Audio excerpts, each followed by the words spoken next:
Hey, what's going on YouTube? Gary here, gzduel, here to bring you guys a deck profile, the deck profile of my very evil dragon deck. I think I'm going to call it that, evil dragon deck. And it's basically going to be based on dragon rulers, which are already like an overpowered deck, and also one of my favorite archetypes, also one of my friends' favorite archetypes, the Stardust Dragon Assault Mode.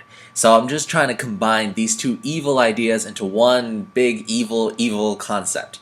So without further ado, let me just get into the deck profile. For the monster lineup, we have a sizable monster lineup. We have 2 Flame Veil Guards, 2 Stardust Dragon Assault Mode, 3 Blaster, 3 Tidal, 3 what is this called? Tempest, 3 Redox, and we also have 3 Assault Beast, and 2 Reactant, 2 Stream, 2 Burner, and 2 Lightning. And for the hand traps, we have 3 Effect Veiler. And for the spells, I have Heavy Storm, 3 Golden Sarcophagus, Monster Reborn, 3 Super Rejuvenation, as well as the 2 traps, which are Assault Mode Activate. For the extra deck, we have a Red Dragon Archfiend, Crimson Blader, Scrap Dragon, Colossal Fighter, 2 Stardust Dragons, 1 Stardust Radiance Dragon, 1 Black Rose Dragon, 1 Ancient Secret Wyvern, 1 Abyss Gaios, 3 Dragosack, and 2 Big Eye. For the side deck, we have 3 Droll and Lockbirds, 2 Night Beam, 3 Mystical Space Typhoon, 2 I think it's the Deck Devastation Virus, and 3 Epidemic Eradicator Epidemic Virus. And for the last one, last 2 cards, we have Skill Drain. Okay, so I want to talk about the deck concept first of all, just generally. Basically, you want to get out the Stardust Dragon on the first turn, and if possible, also get out something to support it. And what better thing to support it than a Dragosack? So that even if, when your Stardust Dragon leaves the field, it's almost next to impossible for your opponent to OTK you with the effect of, Dragosack trying to prevent itself from being destroyed by battle and by card effects. If your opponent were to go for a push, he would have to first of all divert your Stardust Assault Mode, which is something hard to do because you have to be judicious. You can choose only cards that really hurt you, like Dark Hole or something like that, in order to choose to negate it. And even after that, they would still have to summon out at least 3 monsters in order to get rid of the Dragosack, because you would have to have 2 monsters that would attack over the 2 tokens, and then the last monster that would destroy Dragosack. Now, that is very unlikely to happen, because if you think about it, it uses a lot of resources. And even if that happened, you can still depend on these broken dragon rulers to come up with something in the graveyard, maybe a Big Eye next turn, and your Stardust Assault Mode comes back, and then you can actually steal the monster and turn the momentum right back, just that easy. So that's the whole concept of the deck, just abuse the best of both worlds. Okay, so for the Flame Veil Guards, I decided to run 2. Some Dragon Rulers, they only run 1. But I feel like it's good in 2 ways. First of all, it's searchable because, it's a fire dragon type monster, and Blaster works very well with it. Blaster is able to use his own effect. If your opponent has Ophion, you have more fire targets in order to try to get rid of it with your Blaster's effect. So you can discard Blaster, you can discard Flame Veil Guard, and you can destroy that Ophion, and then you can still go off, try to go into a Stardust Dragon, no problem, right? And Flame Veil Guard is also a level 1 tuner, so that's good. It plus any level 7 Dragon Ruler monster equals instant level 8. And if you have Assault Mode Activate, then you're free to get Stardust Assault Mode next turn. Okay, cool.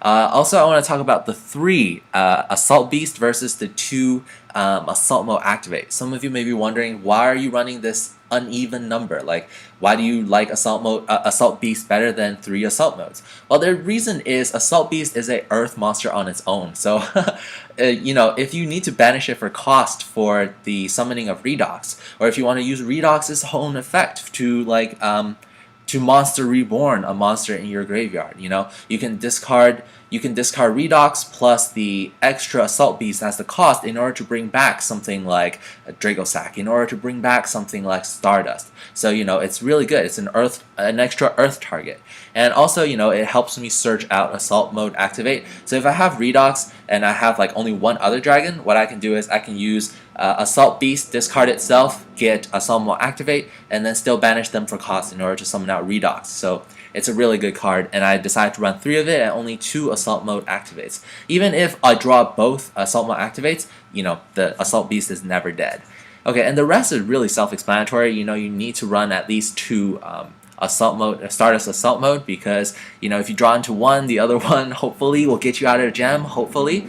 And also, if you draw into it, don't even worry, because it's a dragon type monster. It's a wind type monster, also wind dragon. It can also combo very well with Tempest. Like this whole deck, every piece that you have in here, the extra pieces, like you have extra Assault Beast and extra Stardust Assault Mode, you can use them in conjunction with these Elemental Dragons' own effect to search out things. So that's what makes this deck really good, has a lot of synergy.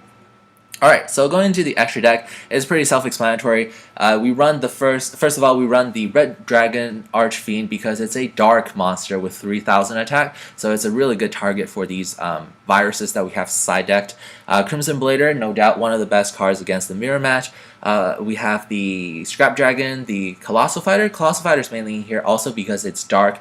It's a target for the viruses. As well, if your opponent decides to summon out something like Crimson Blader, you can use Colossal Fighter, ram into the Crimson Blader, come back with 2900 attack directly. And we have the 2 Stardust Dragons because, Stardust is good and we need to always use one anyways in the beginning. So, getting another one out, it's a backup plan. And Stardust Radiance Dragon is just a good card all around. Black Rose Dragon, and Ancient Secret Wyvern is something that these Dragon Rulers love to play, especially with all the advantage they can get with Dragosack with the 2 tokens. All they have to do is summon out a Veiler, and they can get their instant Ancient Secret Wyvern and go for the OTK. Biscayos, we only run it at 1 because we don't have too many opportunities to get out both titles. And 3 Dragosack, most broken card ever, and Big Eye, second most broken card ever. And Big Eye, keep in mind guys, is a dark monster, so it's a 2600 attack dark monster, also a target for viruses. Alright, for the side deck is mainly tailored towards what breaks down this deck, or what even has a chance of breaking down this deck.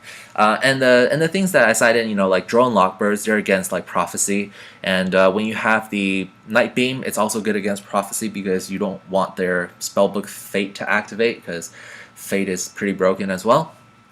And then you have the Eradicator Virus, to get rid of all of the spells. And you have, okay, so the other things you want to face against, of course, is Ophion. Against Ophion, you already have like inherently an extra Flame Veil Guard, and you can use Blaster and all that stuff, and hopefully that'll work. And if that doesn't work, you can also side in things like Skill Drain. Skill Drain has really good synergy with this deck because it negates all monster effects. However, if you have a Stardust Assault Mode on the field, Stardust Assault Mode, since it negates other effects by tributing itself, its effect results in a graveyard. So what happens is Skill Drain has no effect basically on Stardust Assault Mode. And also Skill Drain prevents your dragons from coming back into the hand. So when you special summon out a Blaster, unless they kill the Blaster stays on the field, a 2800 monster. So that's pretty sizable as well. And then also against back row decks, that's what also hurts dragons. If your opponent goes first turn Fossil Dyna, set 5, you're like, is this real life? But if you have like all of these spell trap removals, if you side in the, of course, if you side in the 2 Night Beams and the 3 Mystical Space Typhoon, you can get rid of all the stuff that they have. Hopefully you can get rid of things like Bottomless, you can get rid of things like Torrential Tribute, because those things are really pesky. And so that's what's really cool about the side deck. And also the 2 deck devastation viruses just for the rogue matches where your opponent has a lot of small monsters and you'll be able to hurt them. And you can go into these epidemic virus and deck devi virus very quickly, considering the extra deck with the Big Eyes and the Colossal Fighters and stuff. It's always going to be live when you side these things in. So tell me what you guys think about this deck. I really like this deck. Most of the time when I play it, what ends up happening is I either get Dragosack or I get Stardust Assault Mode first turn, and sometimes I get both. And I always have a plan. If I don't have one, I can get the other. If I don't have the other, I can get the one. So it's really good. It's really stable. I encourage you guys to try it out and give me some feedback. And this is Gary gzduels signing out.